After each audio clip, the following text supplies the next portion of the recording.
Hello, how's everybody doing today? Good, I hope. It's Erica, and I am here today drawing a fish that is going to be referenced after a flying fish. I had to think of what it was for a second. Sorry about that. A flying fish. That's what I kind of looked up and used for the reference on that, was their anatomy. And I am also using a blue lace agate for my reference on my crystal part. So my little crystal critter today is going to be a blue lace agate flying fish. And blue lace agates are actually one of my favorite stones. I think they're so pretty. They look soft. Even though they're not soft, they're hard, just like a stone. They've got that nice soft look to it. I don't know if it's because it's a light blue color, kind of like a watery color, so you know, you think water, you think kind of soft. So, but anyway, and actually blue lace agate is one of the harder agates that there are. So even though it looks soft, it's one of the harder ones. So looks can be deceiving. And I am actually doing this one today in watercolor. I've been trying to use the watercolor more, and I really love the way it works with the crystals. So that crystal look, so I'll probably be using that a lot when I do those kind of pieces.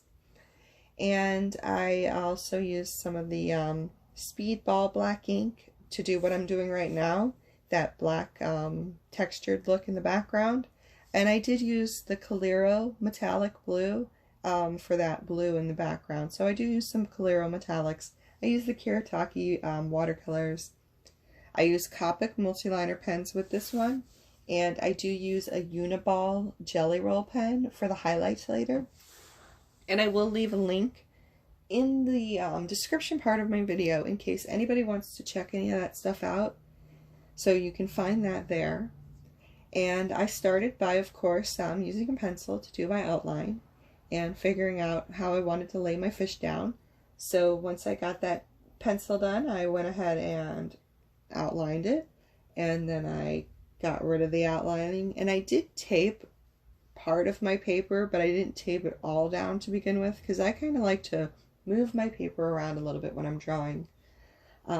It's a little easier for me. So, but then after I get the drawing done, and I'm really going to go in heavier with the watercolor, I like to make sure that it's taped to the table, because that does give it more support when you're waiting for the watercolor to dry.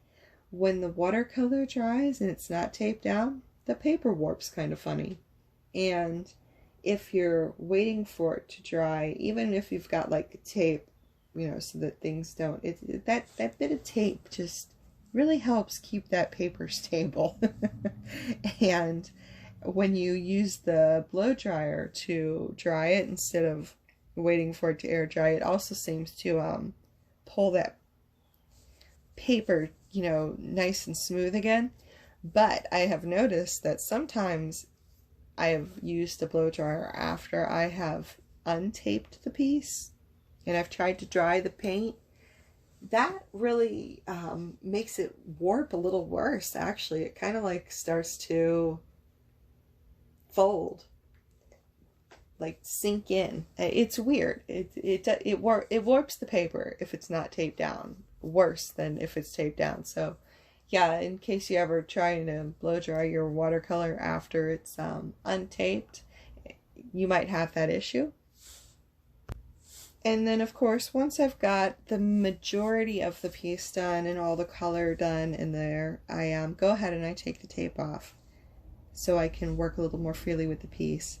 And on the inside, I'm kind of going for just like a kind of a rocky, textured, gravelly, I don't know, just like a marbled, I guess would be a good word for it, look for that background. So I just take my Pentel brush pen, the ink in it kind of absorbs into the paper, so it's not like super heavy lines. I just like the way it looks using that pen opposed to using the Micron pens for that.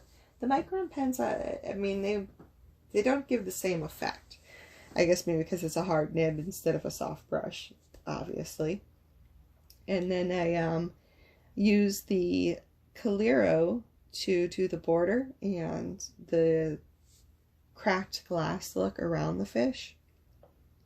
And of course there's that Uniball jelly white pen. And I have noticed, you know, sometimes when I use the Uniball over markers, that when I use it over the markers, I don't know if it's something I'm doing wrong or not, but that white tends to absorb into, or the color tends to absorb into the white. Whereas if I use a jelly roll, haven't had that issue with the jelly roll, only with the Uniball. So I'm not sure why that is, but it does happen. It has not happened with the watercolor. I used it on the watercolor and it didn't pick up the color through the watercolor. It seems to only do that when I use markers. So, I don't know. Maybe it's just chemicals, science, something in the marker and something in the Uniball kind of decide to open up and join together. We used to call that marrying when we were in cosmetology school. You would marry things together. So the colors are marrying together. So anyway, yeah, and then I just kind of go in with different size brushes to do the cracked lines, make it kind of give it a cracked look in there. And that's about it. So if you guys enjoyed watching this video, I would definitely appreciate it if you subscribe to my channel. I put up a new video every Thursday, and the first Friday of every month I usually do a Fan Art Friday video, so I do that, and then I do some To-Doodle Today videos, and I've been kind of slack on those the last couple weeks. I've had some commissions, so sorry about that. I'll try to get a little better at that. Okay, thank you all so much for watching. And a big thank you to my subscribers. You guys are awesome. You rock. And I will see you on the next video. All right. Love you guys. Bye.